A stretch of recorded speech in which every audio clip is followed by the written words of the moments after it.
menyentuh dan memberikan jejak, saya kira itu. Dan alhamdulillah dulu sedikit saya ceritakan bahwa being bersama Manana ya 9 tahun lalu di Wonosobo, Oman. Setelah itu dan sekarang alhamdulillah saudara naik menjadi Jagoing Geopark hasil. Dengan desakan-desakan seperti itu akhirnya membuat satu retakan di bagian permukaan. Retakan-retakan itu arahnya juga ke arah timur tenggara. Nah, sehingga kemudian dengan desakan-desakan yang semakin tinggi, kemudian retakan-retakan itu semakin. Hanya itu termasuk nanti yang dilakukan oleh para mahasiswa memberikan sebuah pemahaman bahwa geopark itu bukan sesuatu yang sifatnya datang baru, tetapi mereka mengembangkan budaya lokal yang sudah ada. Nah, itu juga harus sering disampaikan, ketika itu tidak ada. Kalau penolakan biasanya sudah ada aja negatif, tapi itu tidak banyak karena kita sudah masuk ke dalam masyarakat pemudanya dan sebagainya. Dan secara umum di Indonesia kebanyakan mengangkat tema terkait gunung api, Toba, super vulkanik Toba. Itu berhubungan dengan intensitasnya, intensitas dari erupsinya ya. Kemudian juga Tambora yang status geopark nasional juga sama, mengangkat tema terkait dengan tingkat dari erupsinya. Kemudian Batur juga terkait gunung api, tapi berbicara masalah bagaimana produk terkait dengan evolusi dari periode letusan dari yang ada di Batur. Kemudian juga Rinjani juga sama terkait dengan gunung api, sehingga saya coba memprovokasi dalam hal ini. Kita coba bicara mengangkat terkait dengan produk dari gunung apinya, yaitu kita berbicara blend of personal feels yang ada di sini. Next saja, betul. Nah, ini saya sedikit memberikan gambaran apa itu kriteria untuk geopark nasional. Yang pertama adalah harus memiliki warisan geologi yang ditetapkan melalui peraturan Menteri SDM pemerintah. Jadi saat ini prosesnya Tasikmalaya sedang proses untuk proses penetapan warisan geologi. Yang kedua adalah harus memiliki deliniasi kawasan, dan itu ditunjukkan oleh peta. Nah, untuk membentuk peta sebuah kawasan geopark harus ada unsur tadi sampai ke Oman. Ada site geologinya, ada site budayanya, dan ada site terkait dengan hayatinya. Itu menjadi sebuah peta tersendiri deliniasi kawasan geopark. Kemudian yang ketiga harus memiliki visibilitas. Visibilitas ini semua informasi terkait dengan geopark yang bisa diakses. Bisa pusat informasi geologi, bisa brosur, bisa peta, bisa website. Dan pembelajarannya terkait dengan visibilitas bagaimana interpretasinya, kemarin mungkin Pak Heriadi memberikan istilah pembelajaran ini terkait hal tersebut. Kemudian yang ketiga memiliki pengelola, karena sebuah kawasan itu harus dikelola. Nah, pengelolaan kawasan ini menurut Perpres, kalau kawasan geoparknya berada dalam kawasan kabupaten, ditunjuk SK Bupati. Tapi kalau kawasan geopark tersebut lebih dari satu kabupaten, maka harus ada SK dari Gubernur untuk terkait mengelola kawasan tersebut. Kemudian yang kelima itu adalah menjadi anggota aktif. Makanya saya sampaikan ke Bu Siti tadi, kalau misalnya Galunggung sudah siap menjadi geopark, segera ikut menjadi jaringan geopark Indonesia. Jadi saya sudah sampaikan kontaknya dari sekarang aktif, karena ada beberapa kegiatan dari jaringan geopark Indonesia terkait dengan tadi pengelolaan geopark Indonesia, tadi belajar bagaimana pengembangan geopark di Indonesia. Kemudian yang akan dinilai penting ini adalah keterkaitan antara warisan geologi, budaya, dan hayati. Tadi satu contoh signboard yang dibuat 14 tahun yang lalu. Waktu itu ketua IAGI Jawa Barat yang pertama tuh kebetulan ada di sini, namanya Prof. Nana.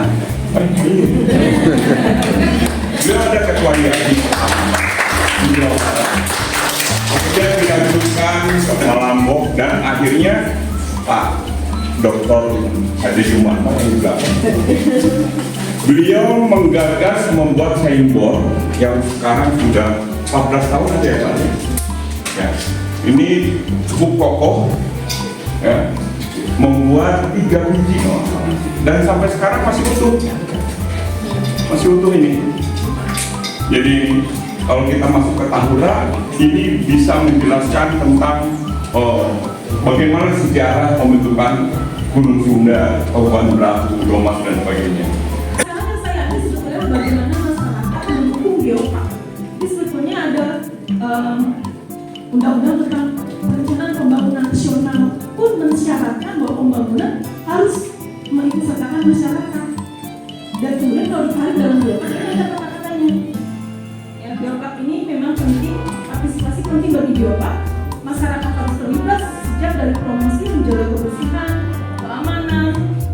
sumbangan tenaga, dan ini memang untuk meningkatkan kesejahteraan dan menjaga keberlanjutan. Saya butuh kemarin itu sedikit tentang jawaban Biopark Galunggung ya Pak, dari muliakan bumi, memuliakan bumi dan mensejahterakan masyarakat. Jadi ada masyarakat ketika itu, oh iya, selain memuliakan bumi, tapi juga mereka itu bisa sejahtera dengan adanya Biopark kawasan tersebut. Ini ada bentuk partisipasi. Anda sebetulnya sudah banyak beberapa kali bahkan Pak Yunus yang Biopark nasional itu sudah datang ke Tasikmalaya, Pak. Sebetulnya menyampaikan bahwa bagaimana potensi yang ada di Tasikmalaya ini. Kalau kita buatkan semacam poin-poin upaya atau lihat apa yang bisa diusahakan oleh masyarakat. Dan itu ternyata antusias sekali masyarakat. Hanya memang sampai saat ini pertanyaan Pak Papa tadi, kenapa dulu? Ya, insya Allah tidak pada waktunya. Mudah-mudahan akan terjadi Bioparknya, memang kita harus sabar, tetapi bertahap karena memang dalam pembangunan ada stakeholder yang memang harus ada pemerintah, ada masyarakat dan juga ada pihak-pihak yang termasuk perguruan tinggi. Terima kasih Pak Alvar atas waktunya dan mungkin juga panitia di sini yang mengadakan acara hari ini. Kami pada intinya dari vulkanologi, pusat vulkanologi dan mitigasi bencana geologi yang mengamati Gunung Api Galunggung yang berada di Desa Muara-Kembang, sangat senang sekali dengan adanya Biopark Galunggung ini, dan mudah-mudahan juga nanti kami bisa berkontribusi untuk Biopark Galunggung ini, terutama untuk Ibu di sini. Kami akan membantu Bu, insya Allah. Nggak usah sungkan karena kerjasamanya sudah terjalin dengan Pak Darwi, Pak Darwin. Setiap tahun juga datang ke pos, dan apapun yang bisa kami bantu, mudah-mudahan berkontribusi. Mungkin itu aja dari saya. Assalamualaikum warahmatullahi wabarakatuh.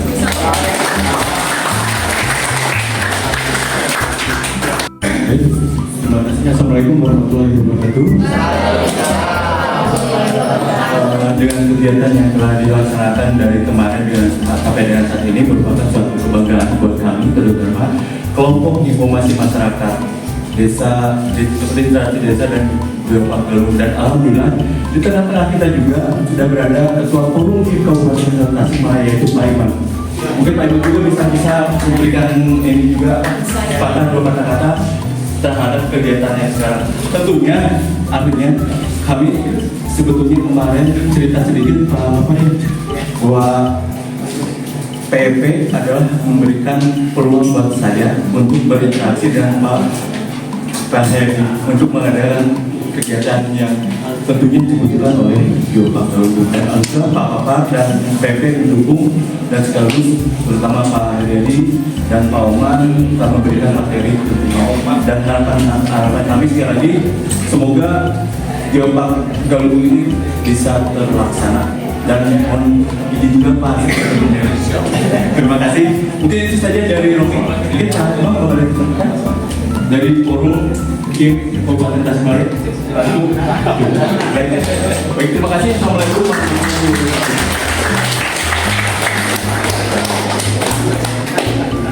Tema Biopark Galunggung itu tadi sudah ada dari Pak Asep. Itu bagus menurut saya. Pada line of